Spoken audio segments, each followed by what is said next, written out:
Welcome back to the deep dive. For anyone who's been following let's just say the complex story of local realtor Justin Holder, we've really focused on the headlines. We have the protective orders, the TBI raids, all of that immediate chaos. Right. And those were really just the symptoms. Today we're going deeper. We're shifting the entire conversation. We need to move beyond the raids, beyond the court filings, and really look at the intent. We've gotten sources that show this deeply unsettling pattern of relationships he allegedly built. And over a long period of time. Over his entire life, really. So that's the mission for this deep dive. We're going to use all this source material to try and answer a pretty fundamental question about this pattern. Was Justin Holder mining for money? Was he positioning himself to get into wills? Or was it something else entirely? You know, something about control, about legacy? It's really a case of historical pattern recognition.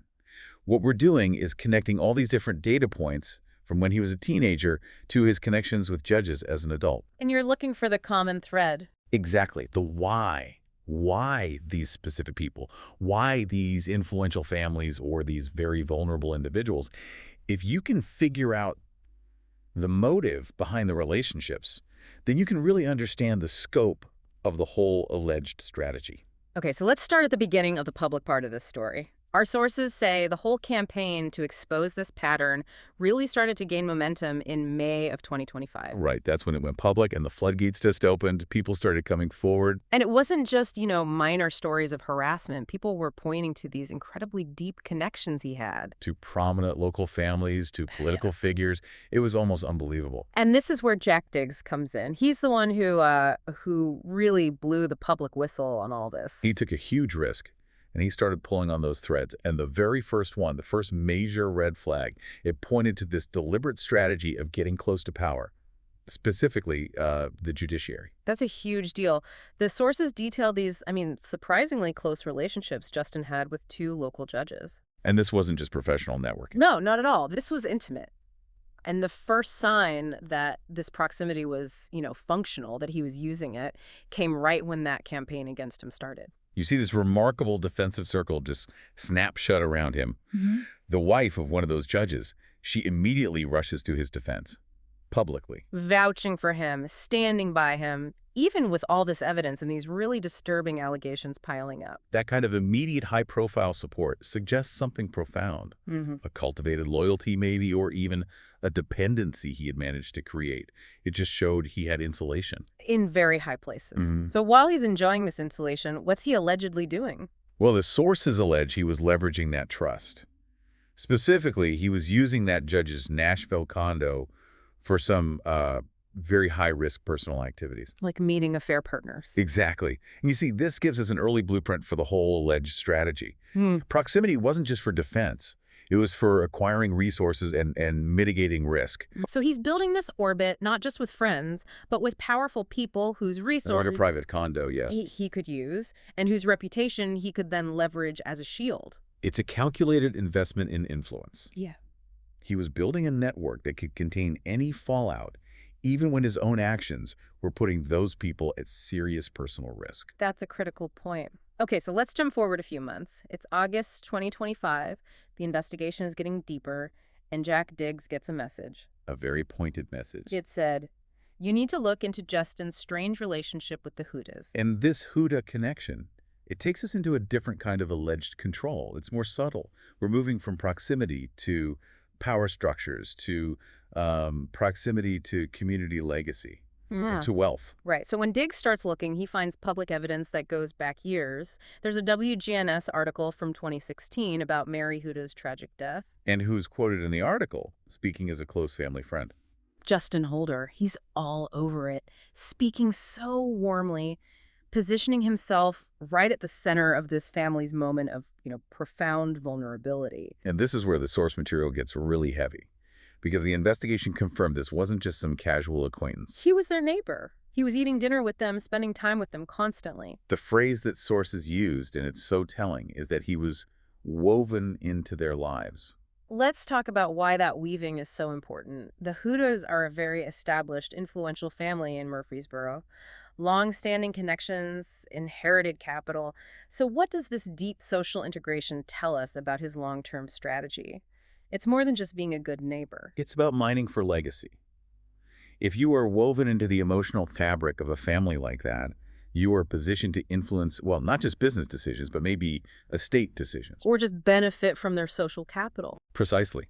He wasn't just networking, he was creating a kind of emotional debt, a reliance. It positions him as a confidant, maybe even an honorary member of the family, which, in the context of estate planning, that's incredibly valuable leverage. It's just such an unsettling picture, integrating himself so deeply.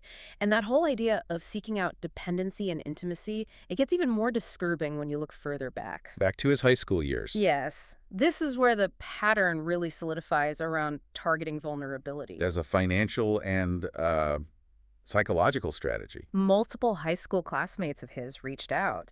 They described these unusually intense relationships he had with elderly, widowed women in the community. And this was not typical teenage volunteering. No, it was allegedly targeted cultivation.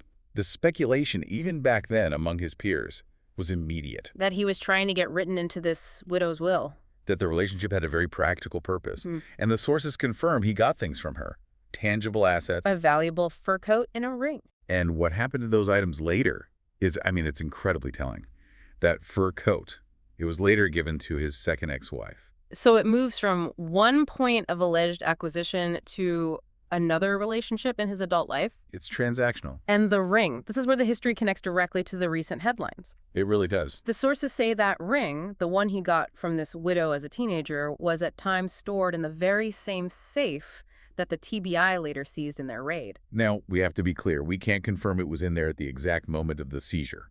But the fact that this relic from a teenage attempt at financial positioning intersected years later with a major law enforcement investigation, it draws a direct line. It's a thread. A small symbolic object that connects his early predatory behavior to his current legal reality. These weren't just sentimental items. They were like trophies. Trophies of control. Okay, now let's talk about the second widow from that time. This one seems to be more about manufactured dependency. Yes, less about immediate possessions. She lived alone, and he allegedly made himself indispensable. He did her grocery shopping, her pharmacy runs. And, crucially, her bank visits. He was taking her out for ice cream. It's this image of a very attentive, helpful young man. But people around them didn't see it as sweet. They found it odd, unnerving even. The level of attention from a teenage boy was just strange. And this wasn't just gossip, it escalated. It did. Her family reportedly suspected shady financial dealings were going on. Serious ones. They actually raised the issue with local authorities. But nothing came of it. Sources say Justin's family intervened, and no charges were ever filed. And that family intervention is such a critical piece of the puzzle. It tells you these weren't just, isolated mistakes a kid makes. Right. It was an early aggressive pattern of seeking financial control over vulnerable people. And it was serious enough that it could have led to charges. And it required his family network to step in and basically negate the legal fallout. That's the seed of the exact same control pattern we see decades later with the judges. It is. So putting it all together, the judges, the Hudas, the widows from high school, it points to this systemic lifetime strategy of control. Is there a recognized psychological profile for this? A playbook? Oh, absolutely. What's so fascinating here is how closely his alleged playbook aligns with behaviors that experts on estate disputes and high-control personalities have documented for years. You're talking about a narcissist's playbook for exploitation? That's exactly what it is. And how does that work? What are the steps? Well, they often target vulnerable people, the isolated, the elderly, the recently widowed. And they do it not just for a quick payout, but for sustained control, for ego, for legacy. It's not just about the money, it's the power that comes from feeling indispensable, from controlling someone else's assets, their destiny. So all the charm, the attentiveness, that's just the hook. It's a means to an end. Precisely. It's to create isolation and dependency. They present themselves as the one person you can't live without, just like Holder allegedly did, driving that widow to her appointments, handling her banking.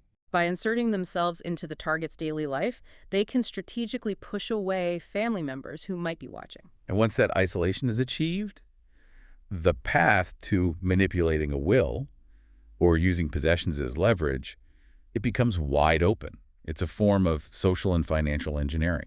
We have a quote in our source material, an anecdote that just perfectly reveals the motive here.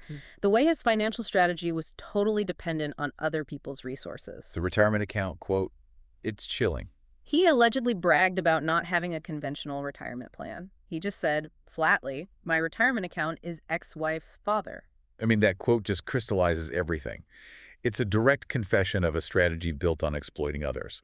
It ties his entire future financial security to his ability to control and acquire the assets of someone else's family. And that worldview, that strategy, it explains why he holds on to Those things. symbolic possessions, right? He allegedly held on to the ring that belonged to his first ex-wife's father and refused to give it back after they split. That ring wasn't just a trinket. No. Just like the ring from the widow in high school, it was a physical reminder of his control, a piece of leverage, a trophy of psychological dominance. So when we bring this whole deep dive together, from the local judges and the deep integration with the Hutas all the way back to his high school years with these widowed women, the sources just show this undeniable, lifelong pattern. Forging these strange, often manipulative relationships with both the powerful and the profoundly vulnerable. The core conclusion seems to be that for an alleged narcissist operating at this level, every single relationship has an endgame. There's always a purpose. Whether the prize is money or that feeling of absolute control or building a legacy on the back of someone else's resources, there's always a self-serving motive behind the charm. So we have to ask you again, looking at this pattern. Was Justin Holder mining for money? Was he mining for wills? Was he mining for some perverse form of legacy? The sources strongly suggest that he was. That this was a lifetime pattern of seeing relationships not as mutual, but as opportunities for strategic positioning and acquisition. And for you, the listener, the takeaway here is that awareness is protection. Anyone still in his orbit or anyone who has settled disputes with him in the past, you need to recognize that you might be part of this demonstrated, repeatable pattern. And it's only thanks to the brave work of Jack Diggs and this growing coalition of people coming forward that we can even have this conversation.